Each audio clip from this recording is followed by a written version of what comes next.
Hola a tots i a totes, benvinguts a un nou vídeo del meu canal. Soc la Gori, no sé si em coneixeu, si és el vostre primer cop o si porteu veient-me des de fa uns quants vídeos. Si és així, moltes gràcies per dedicar-me el vostre temps.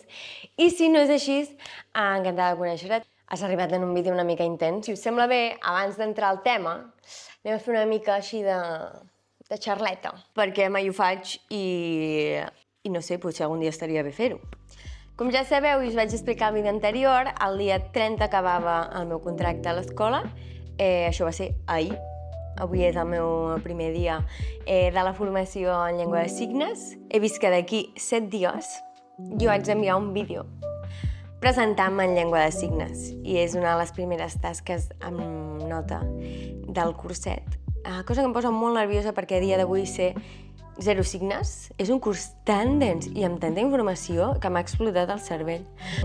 En tot cas, si n'aprenc i em va bé, ja us ensenyaré algun signe algun dia.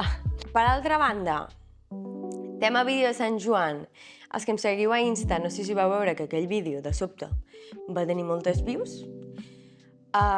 També va treure a molta gent a la meva compte d'Instagram i en el moment la veritat és que em va fer una mica de por perquè jo en aquell vídeo dona com la sensació que jo soc una persona amb les idees molt clares a la vida i tot i que en aquell tema concret sí que tinc una idea molt clara sobre el que en penso, jo soc una persona superincoherent, que estic aprenent a navegar per la vida, que estic aprenent cada dia coses noves que em fan canviar d'opinió cada 3 segons, llavors em fa una mica de por haver atret a persones amb idees molt clares i que tinguin una percepció de mi que no és la real.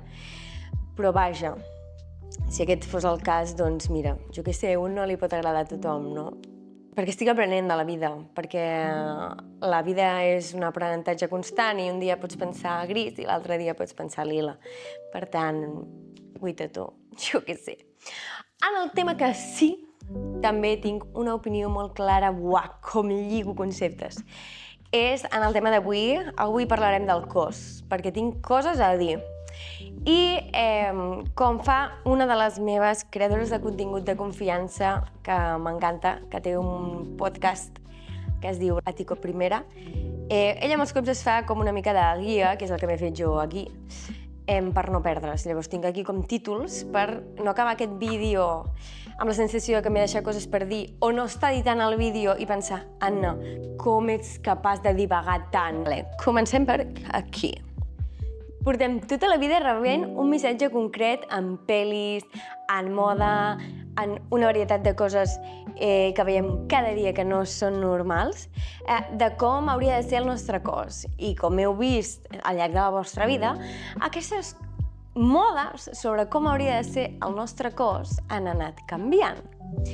Ara veníem d'una època com bastant bona en aquest món, no? Perquè semblava que havia sorgit això del body positive, on havíem entès que tots els cossos eren correctes, eren diferents i no per això eren més o menys macos. I ara sembla que un altre cop està ressorgint de les cendres aquesta moda tan perillosa de la primesa extrema. Com pot ser verge de Déu que ara que havíem après tot això i ens havíem cregut aquest discurs de la imatge positiva del cos, ara hi hagi un piló de gent que també s'estigui creient un altre cop el missatge de que el nostre cos, més que ser el vehicle que ens permet fer coses a la vida, sigui un objecte que ha de ser d'una manera concreta per encaixar en uns cànons. Total, quan ja teníem tot aquest discurs al cap, venen estrelles de Hollywood i de la moda i a Instagram i per tot arreu i ens expliquen que la nova moda és estar extremadament prim. I sabeu per què ho fan això? Perquè el que fins ara era la moda, que era tenir un cos saludable, ho podia aconseguir tothom i no hi guanyava ningú res. I les persones que tenien un tipus de cos per marcar un estatus estaven perdent aquesta visibilitat del seu estatus en el seu cos. Per què? Mireu la gent famosa d'abans. Anaven amb implants, amb un cos treballat de gimnàs, tot increïble. Què passa quan la majoria de la població pot accedir a clíniques estètiques I què passa quan la majoria de la població pot accedir a tenir un cos saludable que ja no els interessa, perquè el seu cos ja no és diferent que el de la resta. I llavors, com hem de fer per tornar a tenir un cos que marqui el nostre estatus social? Doncs agafant un fàrmac i fent farmàcia de luxe. Primera explosió de cap, un fàrmac que necessita una persona, en concret amb una malaltia, l'estàs agafant tu per utilitzar-lo, tu, que no et fa falta per res, i a sobre estàs encarint el cost d'aquesta medicina per la persona que realment sí que ho necessita. Explosió 2 de cap, un fàrmac que et treu la gana de què m'estàs parlant. O sigui, el nostre cos necessita nodrir-se, el nostre cos és el nostre vehicle. El teu vehicle, si no li poses gasolina, no funcionarà bé.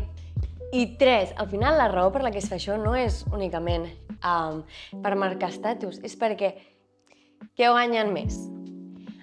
Gent que vol ser saludable o guanyen més amb gent que es vol beneficiar d'un fàrmac que costa molts i molts diners i gent que no està contenta mai amb el seu cos? Vull dir, al final, la seva idea és marcar un estatus en el que molt poca gent pot arribar perquè tothom es senti insatisfet amb el seu cos i ho busqui, ho busqui, ho busqui i mai ho atrapi. Perquè se van adonar que a la moda anterior eren cossos que tothom podia tenir perquè estàvem intentant acceptar tots els cossos. Llavors tothom estava content, llavors ningú estava fent res de nou. I aquí és on ve la idea perillosa, en què l'objectiu d'això és fer-nos sentir insatisfets amb el nostre cos. I és un parany on no hem de caure perquè ara mateix la idea revolucionària és estimar-se a un mateix, no caure en trampes, no caure en fàrmacs, no jugar al seu joc. Hem vist Hollywood. I no estic parlant de ser extremadament prim perquè el teu metabolisme és així. No estic parlant de cossos prims i sants, que quedi claríssim des del primer moment que per mi un cos acorde amb el seu metabolisme en totes les seves formes és preciós i es veu sa. El problema és que les imatges que estem tenint últimament de Hollywood fan por. Fan por. I aquí és on no volem arribar. Perquè això no és saludable, això no és cuidar el teu cos i això ens portarà problemes perquè, encara no se sap quins són els efectes d'aquest fàrmac que està utilitzant la gent. 2, la gent que no tingui accés a aquest fàrmac sabem que buscarà unes altres maneres d'arribar-hi. 3, bum, explosió de TCAs, que és el que no volem. Com molts sabeu, soc mestra i la realitat dins les aules de comentaris i fets i gestos on veus que nens de primària que el que haurien d'estar fent és preocupar-se per a què juguen a l'hora del pati o què faran després de l'escola. La seva gran preocupació és com es veu el seu cos i com el veuen els altres. És molt preocupant. Amb aquesta nova moda sobre els cossos és encara pitjor.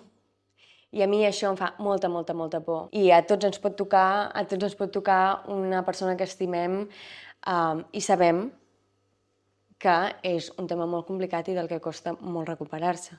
A part, no és només això, és que com poden jugar així amb els nostres cossos? Vull dir, sí, us n'adoneu, no?, del nivell de maquiavèlic que és aquest assumpte? Perquè en algun moment de la nostra vida ens han liat per creure que el que ha de fer el nostre cos és assemblar-se a un objecte moldejable per la societat, quan en realitat el nostre cos és el nostre vehicle per viure la vida i realment està fent la funció que li pertoca. Per tant, en resum, fes-ho per tu, fes-ho per la gent que t'envolta, fes-ho pels infants que encara no tenen prou consciència com per veure que estan caient en un parany. Però para la bola, no la facis més grossa, intenta no fer comentaris fora de lloc, intenta no opinar sobre el cos de la gent. Ja sabeu la norma dels 5 segons i si no us l'explico. La norma dels 5 segons diu que si has de fer una crítica sobre la manera de veure's d'algú que no es pot solucionar en 5 segons, no la facis. És a dir, tens un moc al nas, t'està caient el moc, fes-ho. Uah, quina pica, no, que tens? No ho facis, o sigui, innecessari.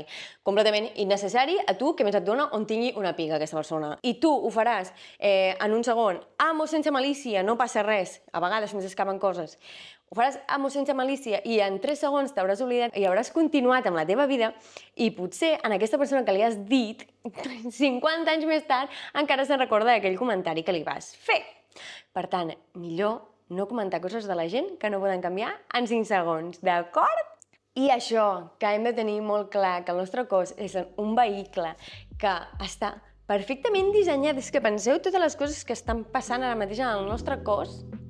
Tu per estar aquí mirant això i jo per estar aquí gravant això, parlant, veient, escoltant, movent-me, respirant, amb unes cames que em permeten córrer i ballar i una veu que em permet parlar i cantar. Vull dir, al final, el nostre cos, tots els cossos, són perfectes pel que han estat creats, que és viure. A partir d'aquí, que tu vulguis tenir el teu cos saludable, que tu vulguis menjar més o menys saludable, que tu triïs fer més o menys esport i com això afectarà a la forma que té el teu cos, és completament igual. Si et mous, si vols menjar d'una manera concreta, si vols fer un exercici concret, que no sigui mai per com et veus en el mirall. L'esport és una cosa supermaca i que va superbé per la salut mental. A mi m'encanta fer esport, em va superbé per la salut, em va superbé pel cap i adoro fer esport, però sé que si el fes per veure el meu cos d'una manera exacta, mai estaria contenta, perquè potser l'esport que et ve de gust fer no encaixa. Per exemple, jo soc una persona, ja us ho he dit, que canvio d'opinió molts cops i m'agrada molt provar coses noves perquè tenim una vida i jo no em quedaré amb ganes de provar res. Jo he fet crossfit, molta gent mentre feia crossfit em deia «Anna, i no tens por d'inflar-te?» O sigui, tu et creus que jo vaig a CrossFit perquè el meu cos llueixi d'una manera. Jo anava a CrossFit per no morir-me d'un atac de nervis, reis i reines. I ara, si vaig a Pilates, no és per tenir el cos d'una persona que fa Pilates, és perquè em fa mal al genoll. En resum, he acabat divagant, igual. Menys amb l'esquema i com a mínim les parts importants les he dit, però he acabat divagant perquè jo sóc així.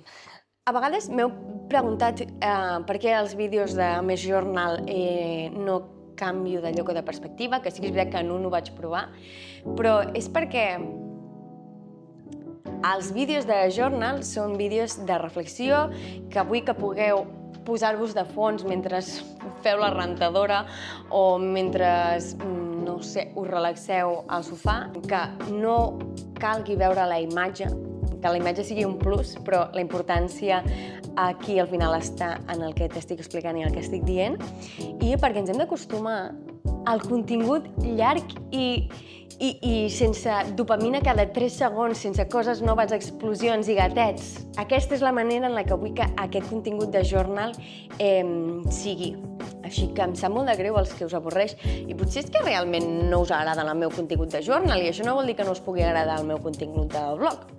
Llavors, bueno, això ja veieu vosaltres i us organitzeu. Vaja, m'estic jo aquí tirant pedres al teulat. I res, doncs això, ja us ho he dit al principi, però moltes gràcies per dedicar-me aquest temps i per escoltar-me. Em fa molta il·lusió i veure que a poc això va creixent i es va convertint en una família cada cop més gran. Em fa molta il·lusió perquè la veritat és que jo no em pensava arribar ni aquí. I res, com sempre us dic, poseu-li m'agrada si us ha agradat. Sé que sembla una tonteria, però a mi em fa il·lusió. I a la vegada també em serveix per dir, vale, mira, aquest vídeo ha agradat més, aquest vídeo ha agradat menys. Tiro per aquí, tiro per allà, que no vol dir que deixi de fer res del que m'agrada, evidentment. Però bueno, sí que em guia una mica. Podeu també deixar-me comentaris, ja sabeu que els agraeixo molt, contesto també quan m'envieu missatges, ja sabeu que a mi m'agrada molt xerrar i les persones que m'han parlat per missatge saben que jo contesto com si us conegués des que vam néixer. I res, si no esteu subscrits encara, us animo a subscriure-us i ens veiem la setmana que ve. S'ha acabat aquest vídeo, espero que gaudiu molt d'aquesta primera setmana de juliol i fins aviat!